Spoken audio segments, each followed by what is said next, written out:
Let me tell you something America refuses to say out loud because it's too goddamn honest for the delicate sensibilities of the boomers and the billionaire bootlickers. This country was built, brick by brick, crop by crop, city by city, on the backs of people who were never meant to benefit from it. First on kidnapped slaves, then on immigrants fleeing famine and war, and now on underpaid workers from the global south who scrub our floors, feed our babies, pick our food, and hold together the entire American illusion while being treated like disposable ghost. And now suddenly America wakes up like, OMG, my taxes aren't covering everything. Someone must be stealing. Yeah, somebody is stealing, but it's not the woman cleaning 40 hotel rooms a day, so you can have your little weekend getaway.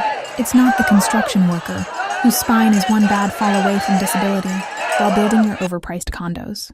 It's not the farm worker picking strawberries until their fingers bleed, so Whole Foods can charge you $9.99 for organic berries. It's the billionaires, the tax dodgers, the corporations with billion-dollar profits and zero tax liability, the government that bleeds money into foreign conflicts, black budgets, intelligence slush funds, and lobbyist-fattened pipelines. But sure, you go ahead and blame the guy mowing lawns in 110-degree heat. Blame the nanny who raised your kids while you worked from home, sipping iced lattes. Blame the people who took the jobs you refused, so your precious middle-class comfort wouldn't collapse like a cheap folding chair. America didn't just spit on the people who kept this nation running, it turned them into political punching bags, human scapegoats for the sins of the elite. And the funniest part? The same Americans who bitch about illegals won't even apply for the exact jobs they're ranting about.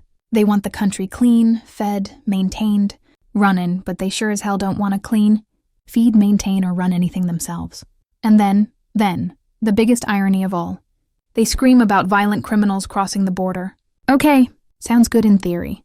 But where is that energy when the violent criminals are wearing suits in the Senate? Where is that outrage when the violent criminals are running ICE raids on innocent families but ignoring the child predators, standing next to the president? Where is the fury when the White House itself is the largest hub of pardons for violent offenders, sexual abusers, political terrorists, January 6 felons, and perverts who literally bought their freedom? Where is the rage when the man screaming, "Law and order," is the same man opening the gates for rapists, grifters, traffickers, domestic abusers, and extremist lunatics, as long as they're loyal to him? Trump isn't deporting criminals. He's collecting them like Pokemon. He's granting mercy to the monsters and turning ICE loose on gardeners and dishwashers and grandmothers because they offend his eyes.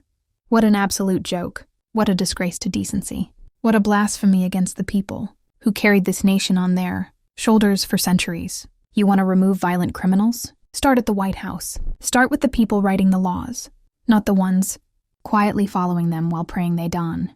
It gets snatched from their jobs at 4 a.m. Every American with a shred of a soul knows the truth.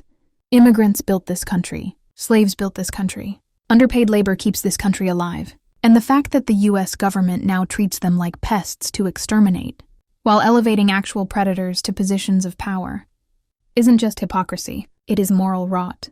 A betrayal, a national shame so deep it will take generations to wash off.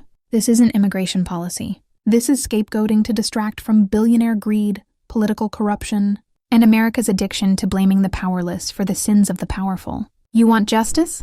Then point the finger up, not down. Because the people doing the hardest work in this country are not the problem. The criminals sitting in office, protected, pardoned, and praised, are.